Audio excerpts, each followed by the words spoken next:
Halo teman-teman, selamat datang di Value Stock. Hari ini saya akan membahas analisa fundamental saham BDMN kuartal pertama tahun 2021. Oke, ini disclaimer-nya, yang pertama ini merupakan sharing analisa fundamental, bukan ajakan beli jual ataupun hot suatu saham, dan keputusan investasi ada di tangan teman-teman selaku investor. Yang ketiga, dari analisa fundamental ini bisa dijadikan referensi untuk analisa saham-saham yang teman-teman miliki. Oke, pertama-tama kita masuk ke bisnis model dari saham BDMN ini. Untuk kegiatan usahanya bergerak di bidang usaha perbankan. Jadi untuk sumber income-nya berasal dari pendapatan bunga atau interest income. Untuk segmen usaha atau marketnya di Indonesia, terkait kasus hukum saat saya membahas saham ini, saya tidak menemukan adanya kasus hukum yang terkait dengan BDMN. Untuk kepemilikan sahamnya dimiliki oleh FUMG sebesar 92,47% dan masyarakat sebesar 7,53%. Dan kita bisa lihat dari segi pendapatannya mengalami penurunan secara kuartal pertama sebesar 18,2%. Dan saya asumsikan kuartal keempatnya memiliki kinerja yang sama dengan kuartal pertama, maka sampai akhir tahun akan mengalami penurunan sebesar 10,4%. Untuk dari segi net profit mengalami penurunan juga secara kuartal pertama sebesar 56,5%. Dan seperti tadi saya asumsikan kuartal keempatnya memiliki kinerja yang sama dengan kuartal pertama, maka sampai akhir tahun akan mengalami kenaikan sebesar 108,7%. Dan teman-teman dari segi asetnya juga mengalami penurunan dan penurunannya sebesar 3,4%.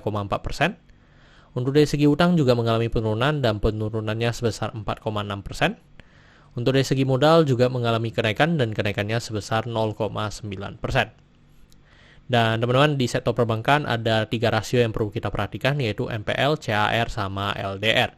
Dan untuk NPL gross dari saham BDM ini sebesar 3,26%, mengalami penurunan dibandingkan dengan tahun sebelumnya.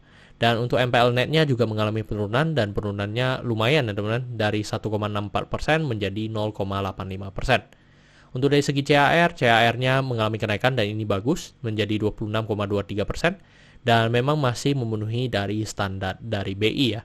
Untuk LDR dari 95 menjadi 85,33%, dan itu juga sangat bagus ya teman-teman. Di masa pandemi seperti sekarang, untuk LDR kalau bisa mengalami penurunan, kita lebih selektif ya teman-teman untuk dalam memilih nasabah yang ingin meminjam uang dari kita. Terus untuk dari segi summary laporan keuangannya dari 2014 sampai 2021, di sini saya akan banyak membahas tentang rasio keuangannya yang bernama adalah NPM atau Net Profit Margin. Untuk 2021 ini Net Profit Marginnya sebesar 11,6%. Jadi mengalami kenaikan dibandingkan dengan tahun sebelumnya. Dan memang masih jauh ya teman-teman dibandingkan dengan tahun-tahun sebelum COVID. Terus untuk dari segi EPS-nya di 215 dan membuat pernya di 9,85 kali. Jadi ini juga merupakan per yang cukup rendah dibandingkan dengan tahun sebelumnya. Dan memang per paling rendahnya itu di 2019 yaitu di 9,35 kali. Terus untuk dari segi book value sekarang di 4536 dan membuat kalau kita bandingkan dengan harga sekarang maka kita bisa mendapatkan PBV-nya di 0,47 kali. Dan ini merupakan PBV yang paling rendah dari 2014 sampai 2021. Untuk dari segi DR-nya di 3,41 kali, dan menurut saya di sektor perbankan memang DR-nya pasti di atas 1, dan menurut saya sih masih sangat rendah ya untuk dari segi DR-nya. Jadi sebenarnya DR-nya yang kalau saya anut di bawah 8 ya teman-teman kalau untuk sektor perbankan. Untuk dari segi ROE-nya di 4,74%, untuk dari segi ROA di 1,08%. Oke teman-teman, saya membuat video ini untuk harga sahamnya di 2120. Dan dari analisa fundamental saya bisa mendapatkan nilai intrinsic value-nya sekitar 4.500. Jadi memiliki margin of safety 112%. Dan ini kesimpulannya, yang pertama dari produk dan jasa saya berikan sesoke karena saya melihat perusahaan ini mampu bertahan 5-10 tahun ke depan. Untuk GCG saya berikan sesoke karena tidak memiliki kasus hukum. Yang kedua memiliki pemegang saham mayoritas. Untuk revenue saya berikan sesoke walaupun mengalami penurunan, tetapi menurut saya masih wajar ya teman-teman di masa COVID seperti sekarang. Untuk dari segi net profit saya berikan snow karena penurunannya di atas 50%. Untuk dari segi aset saya berikan snow karena mengalami penurunan juga. Untuk liability juga saya berikan snow walaupun karena kalau di perbankan itu kalau DR-nya mengalami penurunan berarti kan nasabah tidak percaya ya dengan bank tersebut. Dan menurut saya itu yang consider saya seharusnya di perbankan itu untuk dari segi DR seharusnya setiap tahun mengalami kenaikan ya teman-teman. Jadi saya berikan snow. Untuk book value saya berikan sesoke karena harga sekarang masih di bawah harga book value-nya. Untuk dari segi sektor saya berikan status oke karena mereka masih sangat aman di dalam rasio yang distandarkan oleh BI. Untuk ROE saya berikan status no karena di bawah 9% atau 2 kali bunga deposito yang saya anut. Untuk margin of safety saya berikan status oke karena positif. Untuk dividen saya berikan status oke karena selama 5 tahun terakhir untuk BDRN masih sangat royal memberikan dividen kepada investornya.